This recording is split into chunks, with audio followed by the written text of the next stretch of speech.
Good morning to all of you and welcome to the official YouTube channel of Leadboard. मैं कमल नारायण ठाकुर आज आपको बताऊंगा IBPS PO prelims जो 10 और 11 अक्टूबर को होने वाले हैं, जी हाँ 2 दिन, उसमें क्या आप एक्सपेक्ट कर सकते हो रीजनिंग सेक्शन में। रीजनिंग सेक्शन जैसा कि आप जानते हैं, जिन्होंने थर्ड को एग्जाम दिया होगा 3 अक्टूबर को, पेपर ईजी आया है। अगर ओवरऑल हम पेपर की बात करें तो ईजी टू मॉडरेट ही माना जाएगा, कोई भी पेपर डिफिकल्ट नहीं था, सारे इजी टू मॉडरेट थे, चाहे रीजनिंग ले लें, चाहे इंग्लिश ले लें या क्वांटिटी एप्टीट्यूड ले लें। बट रीजनिंग सेक्शन ऐसा था जो कंपेयर टू क्वांट और इंग्लिश से काफ़ी इजी था। बहुत सारे बच्चों ने 35 के 35 स्कोर करके आए हैं, वो भी 100% एक्यूरेसी के साथ, जिन्होंने प्रैक्टिस अच्छे से किया था, जिन्होंने एक महीने में पूरा मतलब रीजनिंग पे या क्वांट पे, इंग्लिश पे या सिर्फ यूँ बोले कि एग्जाम पे फोकस किया था, उन्होंने 35 के 35 स्कोर करके रीजनिंग में आए हैं और उनका अटेम्प्ट भी 70 प्लस गया है। अगर आपका अटेम्प्ट 70 के आसपास रहता है तो आप निश्चिंत होकर के मेंस की प्रिपरेशन कीजिए। और मैं ये भी सजेस्ट करूंगा, अगर आपका 65 के आसपास है ±2-3 और 100% एक्यूरेसी है तो भी आप निश्चिंत रहिए, आपका प्रीलिम्स निकलने वाला है, क्योंकि एक्यूरेसी भी बहुत मायने रखती है। तो इस क्लास में मैं आपको बताऊंगा कि आने वाले एग्जाम में 10 और 11 अक्टूबर को क्या हम एक्सपेक्ट कर सकते हैं। तो जैसा कि आप सभी जानते हैं कि हमारा एक कोर्स IBPS RRB PO का लॉन्च हो चुका है, तो आप हमारे वेबसाइट lightmood.in पे जाकर के कोर्स वाले टैब में देख सकते हैं। इस क्लास को जैसे स्टार्ट करेंगे तो सबसे पहले 3 अक्टूबर को जो एग्ज़ाम हुआ था उसका एनालिसिस हम देख लेते हैं रीजनिंग का। अब देख लीजिए, शिफ्ट 1 में, शिफ्ट 2 में, शिफ्ट 3 में और शिफ्ट 4 में चारों स्लाइड आपके पास दिए हुए हैं। ये क्या चेंजेस हुआ था। अगर हम बात करें शिफ्ट 1 की बात करें तो सारा का सारा वही आया था, चाइनीज कोडिंग डिकोडिंग आया था, ब्लड रिलेशन था, इनइक्वालिटी था, सिलॉग्स थे, मिसलेनियस क्वेश्चन था जिसमें से नंबर बेस्ड थे, और पजल और सिटिंग में आया था 20 क्वेश्चन। जो टाइप्स हैं पजल और सिटिंग के वो भी आपके पास दिए हुए हैं कि किस टाइप के पजल आया था। IBPS ने इस बार एक बार फिर प्रीलिम्स एग्जाम में कोई भी चेंजेस नहीं किया है। जैसा पेपर का पैटर्न चला आ रहा है उसी ट्रेंड को IBPS ने फॉलो किया है और पेपर जो था वो इजी से मॉडरेट था। अगर हम ओवरऑल एनालिसिस की बात करें, अगर ओवरऑल मान लीजिए रीजनिंग सेक्शन की बात करें, तो हम देख रहे हैं कि पजल और सिटिंग में 20 क्वेश्चन हो सकता है, प्लस या -1 हो, किसी में 21 भी हो, किसी में 19 भी हो, बट हम एवरेज 20 क्वेश्चन मान के चल सकते हैं कि 20 क्वेश्चन आया ही आया था। और बाकी के 15 क्वेश्चन जो थे वो अदर पार्ट से आए थे। और पजल और सिटिंग के जो टाइप्स था वो सेम प्रीलिम्स में, किसी में पूछा था लीनियर, पैरेलल लीनियर जिसमें 5 बंदे नॉर्थ साउथ में बैठे हैं, किसी में एक ही लाइन में नॉर्थ या साउथ की तरफ बैठा हुआ है और 8 या 7 पीपल, किसी में बॉक्स बेस्ड, किसी में मंथ बेस्ड था, तो किसी में ऑर्डर एंड रैंकिंग बेस्ड भी था, किसी में डे बेस्ड भी था। तो आप देख लीजिए स्लाइड को। और अगर हम रीजनिंग का पैटर्न की बात करें तो प्रीलिम्स एग्जाम में इजी, हम मानेंगे कि इजी ही पेपर था। उसके बाद हम नेक्स्ट स्लाइड की अगर मूव करें तो जैसा कि मैंने आपको 2 अक्टूबर के क्लास में बताया कि रीजनिंग सेक्शन को हैंडल कैसे करना है वेटेज के आधार पर, तो पजल और सिटिंग में जो चार पजल और सिटिंग अरेंजमेंट आए थे उसका वेटेज 57% था और रेस्ट पार्ट का वेटेज जो 43% था।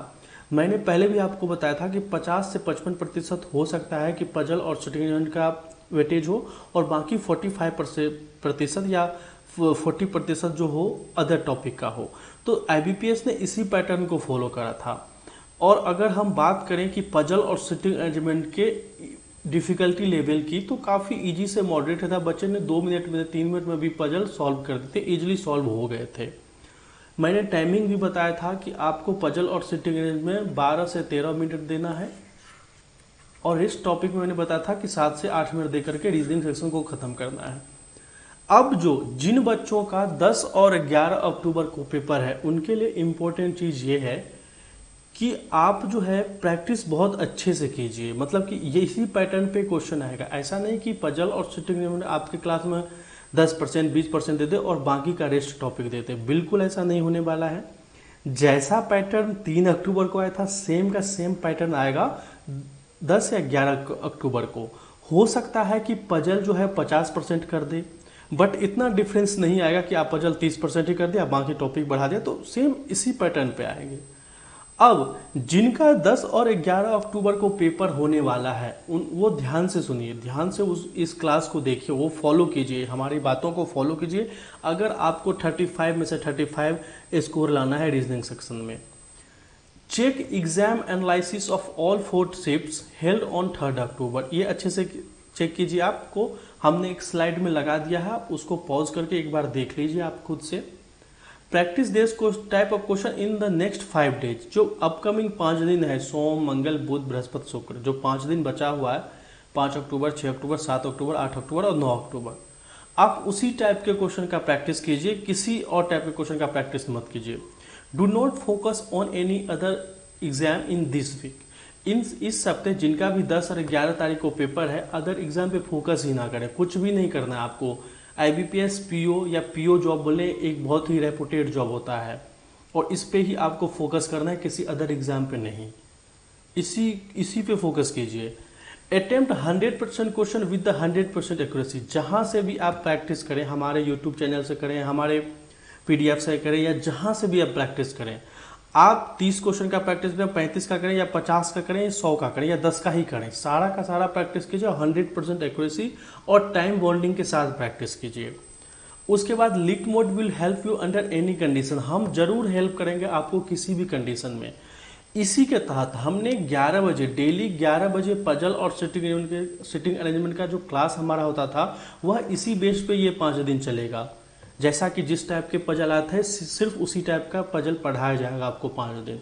और 8 बजे शाम में, जी हाँ, ये भी एक क्लास मैंने इंट्रोड्यूस करा है। 8 बजे शाम में आपको अदर टॉपिक्स पे, इनइक्वालिटी हो, सिलॉग्स हो, या फिर कोडिंग डिकोडिंग हो, अदर टॉपिक पे यही क्लास आने वाला है शाम के 8 बजे। और मैं वही क्वेश्चन बताऊंगा जो क्वेश्चन एग्जाम में आ सकता है 10 या 11 तारीख को, बाकी कुछ नहीं बताऊंगा IBPS PO प्रीलिम्स के लिए। और बहुत ही कम समय में बताऊंगा कि आपको सॉल्व कैसे करना है, किस तरीके से करना है। और एक चीज मैं आपको इंपॉर्टेंट बता देता हूँ, सिलॉजिज्म जो आए थे वो ओनली फ्यू वाले भी थे, हो सकता है 3-4 क्वेश्चन ओनली फ्यू में, तो 1 या 2 सिंपल वाले। सिलॉग्स भी इसी पैटर्न पे आया था, तो मैं भी सिलॉग्स आपको ओनली फ्यू में, बहुत बच्चे कंफ्यूज रहते हैं कि सर हमको दिक्कत हो रहा है, तो वो भी हम टॉपिक बहुत जल्द लेकर के पास, ये 8 बजे वाले में वो सब पढ़ाया जाएगा आपको। और जो पजल और सिटिंग अरेंजमेंट का डेडिकेटेड क्लास है 11 बजे सुबह में, क्योंकि इसका ही वेटेज चाहे प्रीलिम्स एग्जाम हो चाहे मेंस एग्जाम हो, 50% और मोर इसका ही रहता है, 50% एंड मोर हम बोल सकते हैं। तो वो क्लास 11 बजे ही होगा और डेली होगा। हो सकता है आधा 1 घंटे लेट हो, तो वो एडजस्ट आप अपने हिसाब से कर लेना। और तैयार रहना आप 11 बजे और 8 बजे। लिट मोड आपको वही इंट्रोड्यूस करेगा। और अगर आप हमारे क्लास को फॉलो करते हैं तो इस 5 दिन में आप 35 के 35 क्वेश्चन आप इजीली अटेम्प्ट कर सकते हैं। उसके बाद जिनका भी मैं लास्ट में बोलना चाहूँगा, ऑल द बेस्ट। जिनका भी 10 और 11 अक्टूबर को पेपर है उनको ऑल द बेस्ट हमारे की तरफ से। सक्सेस आप सक्सेस जरूर कीजिए। जितने भी 100 अगर क्वेश्चंस हैं तो हम चाहेंगे कि आप 70+ अटेम्प्ट करके आए, 100% एक्यूरेसी का। देखिए एक्यूरेसी बहुत मायने रखता है। हो सकता है किसी बच्चे ने 80 अटेम्प्ट कर लिया हो, बट 2-4 क्वेश्चन अगर गलत हो जाते हैं तो फिर वो नॉर्मलाइजेशन में दिक्कत हो जाती है। अगर किसी ने 65 या 70 के बीच कराया 100% एक्यूरेसी, तो वो सही रहता है IBPS के लिए। और अगर कोई भी आपको फीडबैक है इससे रिलेटेड, या अगर कोई क्वेरी चाहिए आपको, तो hi@lightmode.in पे हमें मेल कर सकते हैं। अगर आपको कुछ पूछना है तो हमें YouTube कमेंट बॉक्स में इसी वीडियो के नीचे पूछ लीजिए, हम आपको वहाँ पे रिप्लाई करेंगे कि कैसे, मतलब कोई दिक्कत है तो आप बताइए हमें, हम आपको वही रिप्लाई करेंगे। अगर आप कोई फीडबैक देना चाहते हो hi@lightmode.in पे कीजिए। उसके बाद हमारा जो टेलीग्राम चैनल है ठाकुर कमल सर प्रोटोटाइप, उसमें आप जुड़ जाइए। जो भी वीडियो होगा हम वहाँ पे अपलोड करेंगे। जो भी PDF चाहिए आप बता दीजिए, वहाँ पे हम लोग जरूर अपलोड करेंगे। तो thank you for watching this session. आपका समय शुभ हो। और ध्यान रहे कि जो भी पेपर आने वाला है 10 या 11 अक्टूबर को, हमें उसी पैटर्न के क्वेश्चन पढ़ने हैं, सारे रीजनिंग में भी, इंग्लिश में भी और क्वांट में भी। और सिर्फ वही पढ़ना है, कहीं फोकस नहीं करना, कहीं भी फोकस नहीं करना है। Thank you once again. Bye bye, take care.